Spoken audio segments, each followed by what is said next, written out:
Accounting info से related ये हमारा तीसरा वीडियो है। इस वीडियो में हम वाउचर टाइप्स के बारे में पढ़ेंगे।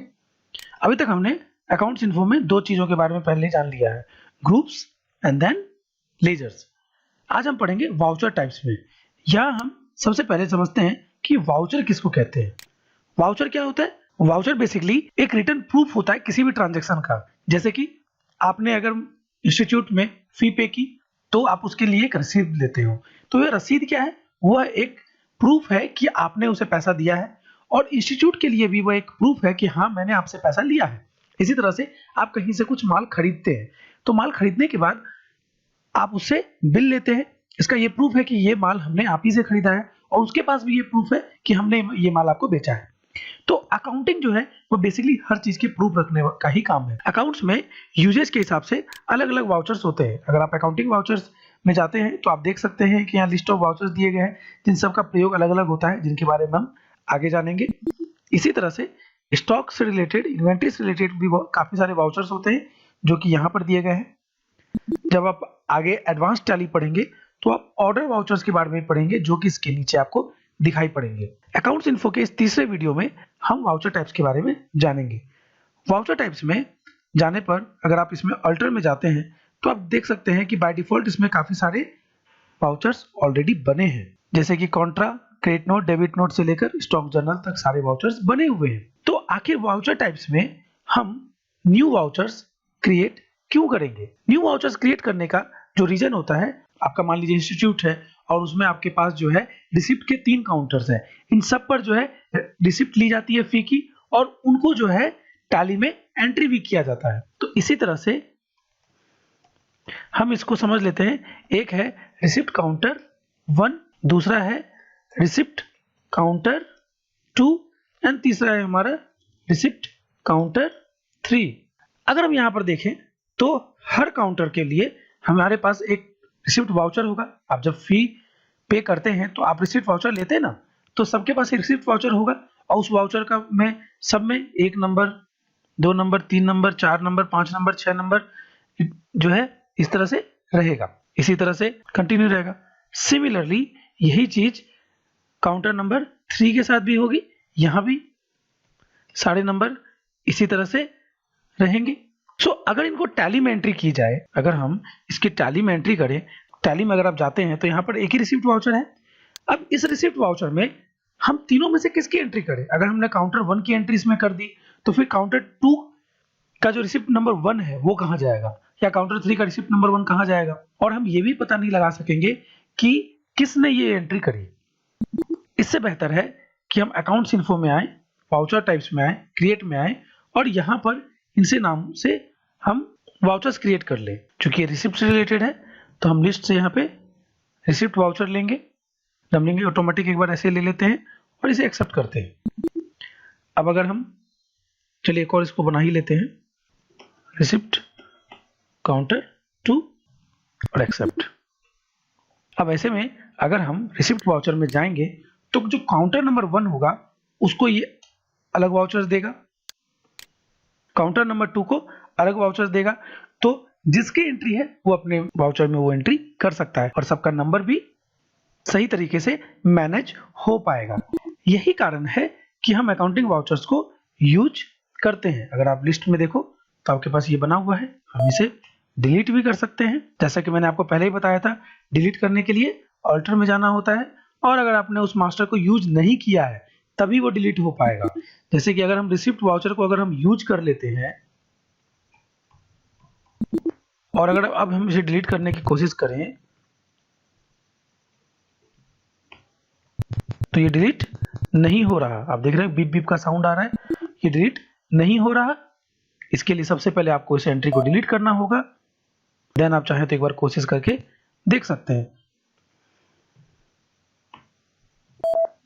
ठीक है, अब ये डिलीट किया जा सकता है। एक बात और ध्यान रखेंगे, कभी भी डिफॉल्ट वाउचर्स, इवन किसी भी डिफॉल्ट मास्टर्स में अगर आपके पास डिफॉल्ट लेजर दिया है, ग्रुप दिया है, वाउचर दिया है, तो इनमें कोई छेड़छाड़ ना करें। सही अकाउंटिंग के लिए जरूरी है, टैली में इसको सही से मैनेज करने के लिए जरूरी है कि इसमें छेड़छाड़ ना करें। अगर आपने इसमें गलती से भी छेड़छाड़ करी तो बहुत दिक्कत का सामना आपको करना पड़ सकता है। सो वापस से हम वाउचर टाइप्स में आते हैं, क्रिएट में आते हैं, और इसी तरह से हम सेल्स के लिए भी एक वाउचर बना लेते हैं। यहां भी हम सेल्स लेंगे। एब्रिविएशन में आप चाहें तो अपने हिसाब से कुछ भी डाल सकते हैं, ठीक है, या आप बाय डिफॉल्ट भी उसे छोड़ सकते हैं, उसके कोई फर्क नहीं पड़ता। मेथड ऑफ नंबरिंग में आपको यहाँ पर 5 नंबरिंग्स मिलेंगी। पहला है ऑटोमेटिक। ऑटोमेटिक से जो आप वाउचर्स में नंबर करेंगे, जैसे पहला वाउचर 1 नंबर हुआ, दूसरा 2, तो ये नंबरिंग ऑटोमेटिक रहेगी, आप उसे चेंज नहीं कर सकते। जबकि आप अगर ऑटोमेटिक की जगह मैनुअल लेते हैं तो आप इसे चेंज कर सकते हैं। फॉर एग्जांपल अगर आप अभी से ऑटोमेटिक हम लेते हैं, ठीक है, हम यहाँ अकाउंटिंग वाउचर में आते हैं और सेल्स में जाके 1 में चले जाते हैं। आप देख सकते हैं यहाँ पर नंबरिंग में कुछ भी चेंज नहीं किया जा सकता क्योंकि ये ऑटोमेटिक लिया गया है। लेकिन अगर हम इसे यहाँ मैनुअल ले लें तो अब देख सकते हैं ये आपको मैनुअली नंबरिंग पूछेगा। ये मैं कहाँ देख रहा हूँ? अकाउंटिंग वाउचर में जाकर, चूंकि हमने सेल्स में बनाया है, सेल्स में जाकर चूंकि हमने सेल्स काउंटर 1 में अभी जो भी सेटिंग की है उसमें जाएंगे। स्किप करके बाहर आ जाते हैं, वापस से accounts info, voucher types and then alter में जाते हैं, सेल्स काउंटर 1। मैनुअल में जाने पर आपके पास एक ऑप्शन रहता है प्रिवेंट डुप्लीकेट। ये क्या होता है? मान लीजिए आपने किसी भी वाउचर में, सेल्स काउंटर 1 के वाउचर में नंबर 2 जो है वो आपने एक बार डाल दिया और गलती से अगर आप दोबारा उसे डालना चाहें तो अगर आप इसे यहाँ पे यस कर देते हैं तो ऐसी स्थिति में अगर किसी भी नंबर को आप रिपीट करते हैं किसी वाउचर में उसमें, तो वो आपको यहाँ पर एक मैसेज देगा जिससे कि आपको ये पता चल जाएगा कि ये नंबर यूज हो चुका है। ऑटोमेटिक मैनुअल ओवरराइड, इसमें टैली आपको ऑटोमेटिक नंबरिंग तो देती है लेकिन आपको एक ऑप्शन ये भी देती है कि आप उसे बदल सकें। जैसे अगर हम इसे यहाँ पे एक्सेप्ट कर लेते हैं और फिर से जाते हैं तो देखिए नंबरिंग तो आ रही है, आप लेकिन इसे बदल भी सकते हैं। तो ये बेसिकली ऑटोमेटिक और मैनुअल दोनों का कॉम्बिनेशन होता है, ऑटोमेटिक मैनुअल ओवरराइड।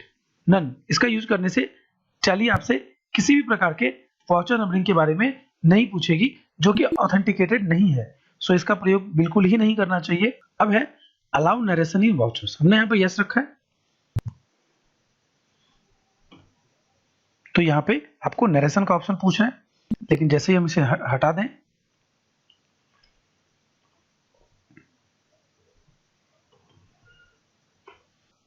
अगर हम इसे यहाँ पे नो कर देते हैं तो आप देख सकते हैं कि यहाँ से नरेशन हट गया। अगर वापस से हम इसमें आ जाएं तो अगला ऑप्शन है हमारे पास provide narration for each ledger in voucher. इसका क्या मतलब होता है? यस करें, एक्सेप्ट करें। अलाउ नरेशन पूरे वाउचर को एक नरेशन देता है। जब आपकी एंट्री हो गई जैसे Ram account DR then to cash, suppose कीजिए कि ये एंट्री है। अलाउ नरेशन इन वाउचर से आपको यहाँ पे लास्ट में एक नरेशन डालने का जो है पॉसिबिलिटी बनती है, एक ये इजाजत मिलती है। जबकि अगर आप provide narration for each ledger in voucher करेंगे तो इस विकल्प के प्रयोग से हर लेजर के बाद आपसे नरेशन पूछा जाएगा जो कि ऑप्शनल होता है, आप चाहे तो डालें ना डालें। उसके बाद है प्रिंटिंग वाउचर आफ्टर सेविंग। अगर आप ये चाहते हो कि वाउचर सेव होने के बाद ही प्रिंट हो तो इसे यस कर ले। यूज फॉर POS इनवॉइसिंग, इसे आप आगे पढ़ेंगे। Default title to print, by default जो है जो भी आप वाउचर लेते हैं प्रिंटिंग के समय उस पर एक टाइटल टैली देती है, जैसे इनवाइस हो गया, रिसिप्ट वाउचर हो गया, बाय डिफॉल्ट उस पर टाइटल आता है। लेकिन अगर आप चाहते हैं कि वो टाइटल कुछ और हो जो आप अपने हिसाब से डिसाइड कर सकते हैं, जैसे अगर हम कोई एंट्री करते हैं और फिर प्रिंटिंग में ये आप देख सकते हैं टाइटल, ये जो टाइटल यहाँ पे आपको शो हो रहा है इसके बारे में बात कर रहे हैं। तो बाय डिफॉल्ट यहाँ पर इनवाइस लिखा है, लेकिन अगर आप इसकी जगह कुछ और लेना चाहें तो इसके लिए आप यहाँ पे आए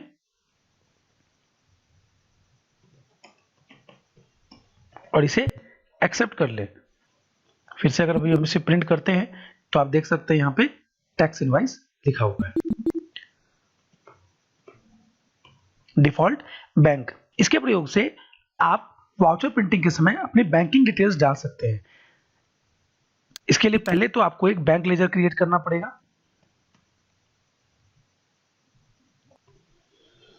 तो आप एक बैंक लेजर क्रिएट कर ले। अगर आपके पास ऑलरेडी बैंक लेजर है तो वो वहां पे खुद ही शो करेगा।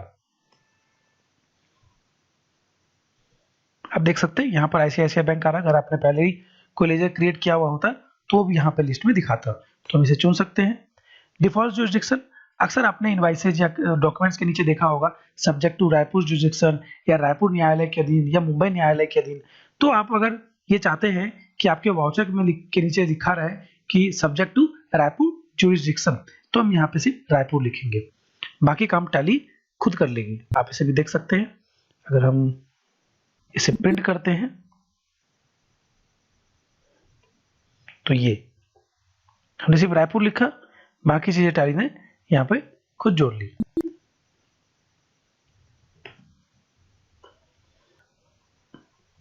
देन सेट अल्टर डिक्लेरेशन, यहां भी आप देख सकते हैं डिफॉल्ट डिक्लेरेशन का टैली ने भरा हुआ है। जब हम कोई भी वाउचर की प्रिंटिंग करते हैं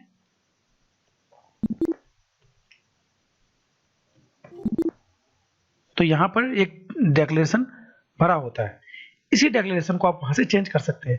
डिक्लेरेशन बाय डिफॉल्ट रहता है, जैसा कि अभी मैंने आपको दिखाया था, ऑलरेडी टैली में डिक्लेरेशन भरा होता है। अगर आप इसे चाहें तो यहां से जो भी चेंजेस करना चाहें कर लें और इसे एक्सेप्ट कर लें। सो ये था हमारा वाउचर टाइप्स का चैप्टर। अगले चैप्टर में हम इन्वेंट्री इन्फो के बारे में पढ़ेंगे, इन्वेंट्री मास्टर्स के बारे में पढ़ेंगे, लेकिन इसके पहले आपको यहां तक के सभी प्रैक्टिकल्स करने हैं। जो भी आपको चीजें दी गई उसको समझें, प्रैक्टिकल्स करें। Thank you.